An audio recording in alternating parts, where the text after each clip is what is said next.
pagsabay, kanta ulit. Salamat po sa effort. Ay, makuha na yung key. Oo nga eh. Sabi ko sa inyo, para sa inyo talaga po yung kanta. Walang sintonado sa JBL. Sa likod po, may sintonado po. Nice! Ay, salamat po at sana pakinggan niyo pa rin po yung Pag ang Puso ang Nagsabi. Okay, kahit na may mga bago tayong songs, huwag niyo po isi-skip yung Pag ang Puso ang Nagsabi. Ngayon ba? Timating class ata, timating class sa YouTube. Yes! Salamat po! Maraming salamat sa akin. Anong tawag dyan? Yung binubugbog yung views. Ano tawag dyan? May tawag ng JBL dun. Streaming, tao ba yan? basta yun. Maraming salamat sa effort. Kasi ang dami na ng gadgets, piniplay nila dito, dyan. So, thank you. Sinisend nga panganin na sa amin. Thank you so much po. Jay, tingnan mo. Ano yun?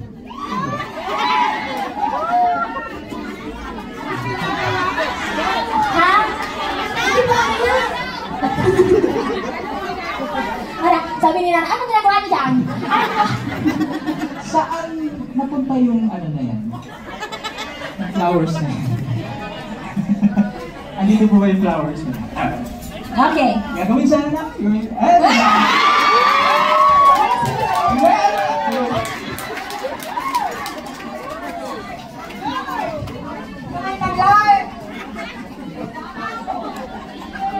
na lang. Walang flowers. Flowers, walang flowers. Okay. Saan ba tayo? Okay. Our next song is about naman, it's about naman knowing that even if the world is loud and chaotic, we only need to hear each other for our music. I agree. Kayo ba? Agree ba kayo? That at the end of the day, a very stressful day, sa gitna ng ingay at kaguluhan, para sa akin, what matters most is, ikaw at ako. Pag-ulit. Okay, pero bago namin kantahin yung next song, pipili ulit tayo ng tatlong mga titas or titos na mag-share ng kanila ng mga experiences as JBLs. Okay. Ay, hello po, sir. Hello, sir. Hello, good evening. Hindi pa ako tito, pero sorry po. nakamukha na ng tito. I'm actually a Gen Z fan of JBL.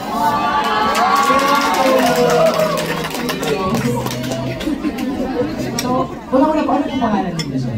I'm Peyan Taribe. I'm from Dumaguete City. Ano kayo? Yes. Message po ko, Tapos uwi lang din mamaya pagkatapos. Yan, nagulong lang siya. Gumanon lang.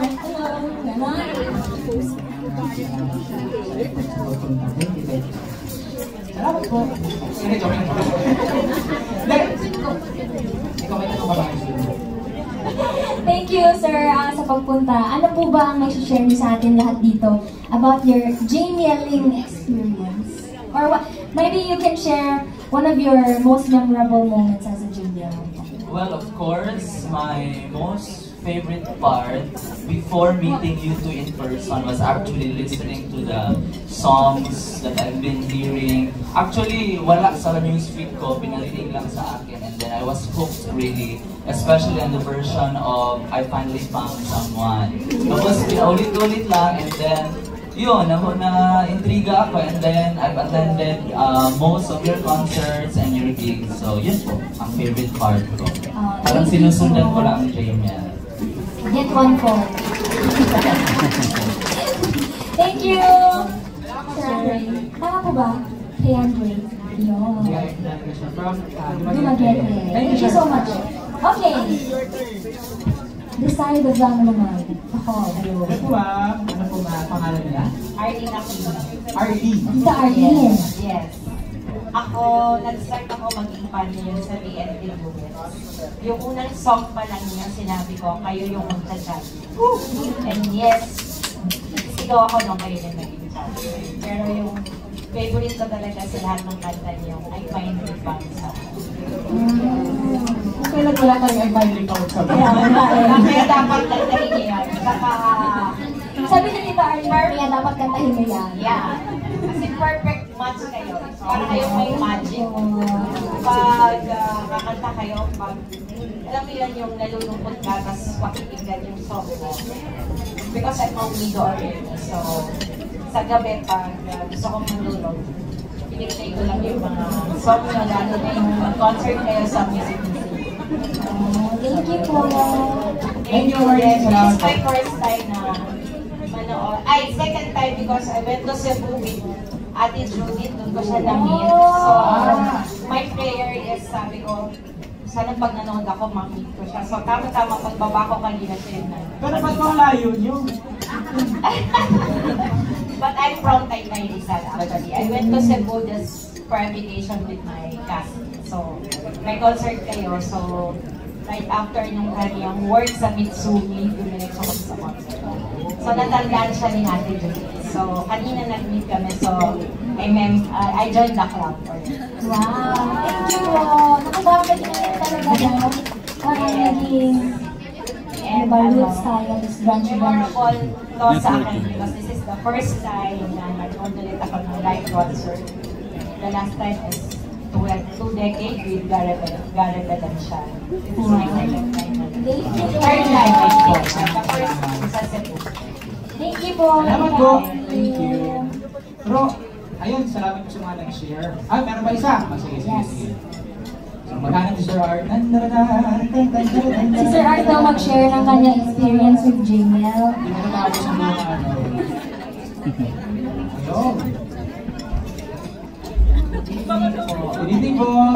Ayun po, ano yung pangalan ko? I'm Luz Jose. Hi, Luz. Tita Luz. Nice to meet you, Tita Luz. And po, ano po Actually, I was silent on my YouTube. I started nung nag-individual solo music pa lang kayo.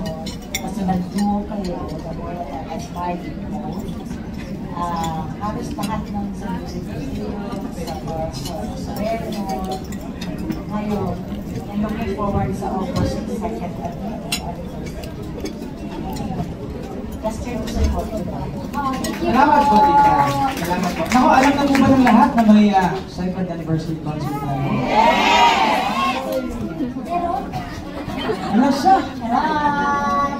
Thank you, Mami, sa pagpa-remind sa amin. Thank you so much po. Ayan. Thank you so much. Okay. So now, bilang nakapag-ano rin tayo, nakarinig na tayo. Nais naman po natin kantahin po ang next namin song sa album.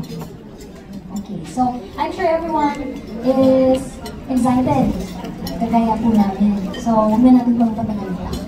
Okay, here we go.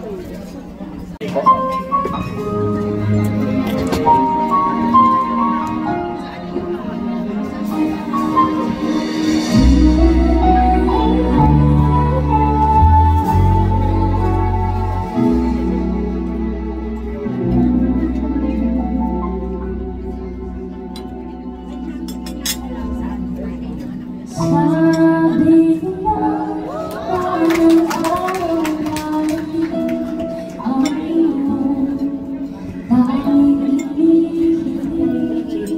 Kulang po 8 pesos yung ano. At nung dumating ang aking alalahanin sa'y hindi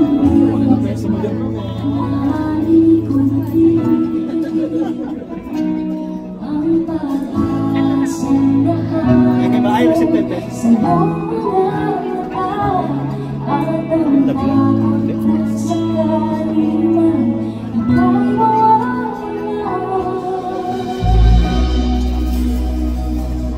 At ngayon,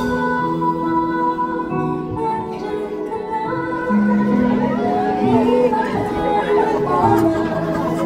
di ba tayo